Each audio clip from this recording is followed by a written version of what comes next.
New York Times chief White House correspondent, that's Peter Baker, has covered every administration since President Bill Clinton. His new book is Obama, The Call of History. Peter Baker has served as Moscow bureau chief for the Washington Post. He joins us from Washington. Peter, good morning. Good morning. How are you? I'm okay. Listen, we saw a handshake. We saw a smile. They're describing this as the most anticipated meeting of the summit. What are you looking for? What are you thinking? They say Vladimir Putin is very well trained. President Trump, they say, is going in with no agenda. What are you looking for? Yeah, no, that's exactly right. As Major put it, that's a lot to pack into just a half an hour with translation. And the trick is, as H.R. McMaster, the president's national security advisor, said, the president doesn't have a specific agenda. You can be sure that Vladimir Putin does. And when he starts talking, it could last the entire half hour. President Putin has a way in these meetings of sort of dominating the conversation, lecturing sometimes, monologuing, filibustering. And it'll be interesting to see how these two people who have circled around each other now for so many months with so many other fraud issues, Syria, Ukraine, this investigation here in the United States hovering over them. It'll be interesting to see how they manage to present both body language and actual substance.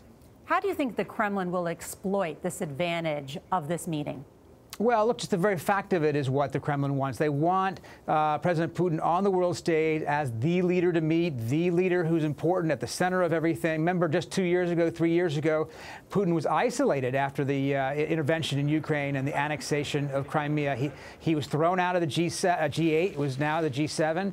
He was left on the sidelines of a G20. Nobody really wanted to talk to him. Now he's the man in the middle. That's exactly what the Kremlin wants. They want Russia to be the central player. Then how important is it for President Trump and the United States to show strength, given Russia's position? As you know, I mean, Russia and China denying that North Korea even launched an ICBM.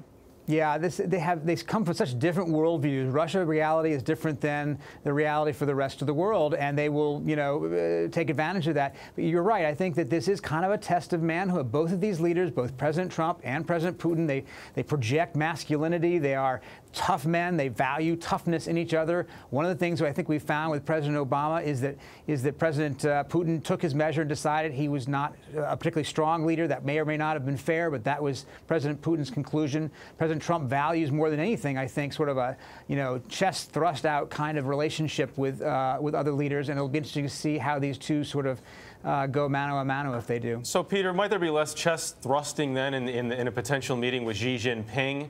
And is there ground to come together on when it comes to North Korea, the U.S. and China? Yeah, that meeting is a different kind of meeting, right? President Trump made friends with Xi Jinping in Mar-a-Lago. He professed again and again what a good guy the Chinese president was, because he was hoping he would help pressure North Korea to stop its sort of provocative missile tests. And so far, that hasn't worked. And you've seen now President Trump a couple times on Twitter say, well, we tried, it didn't work. Now we'll see what happens. The real test is if America is going to apply pressure on North Korea other than military action, then it's going to have to actually take on some of these Chinese entities that are facilitating North Korea. That's going to be a real test. And do you get any sense from your reporting that that is on the agenda by the Trump administration? Well, I think it is. You saw even just a couple of weeks ago, they sanctioned a Chinese bank that's been doing business with North Korea. That's really the first time that it happened on a big level. These banks are the real conduit for North Korean money in and out of the country.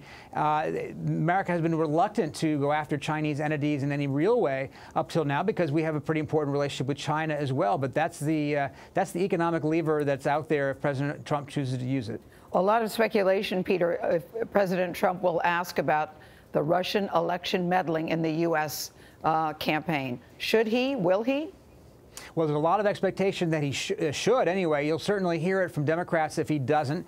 He said just yesterday that he cast doubt once again on whether it really happened. He said, I think it was Russia. I think it could have been other places. Nobody knows for sure. Remember, the intelligence agencies got Iraq wrong, and really Obama should have done something about it anyway. Is it a sign of weakness if he doesn't, Peter?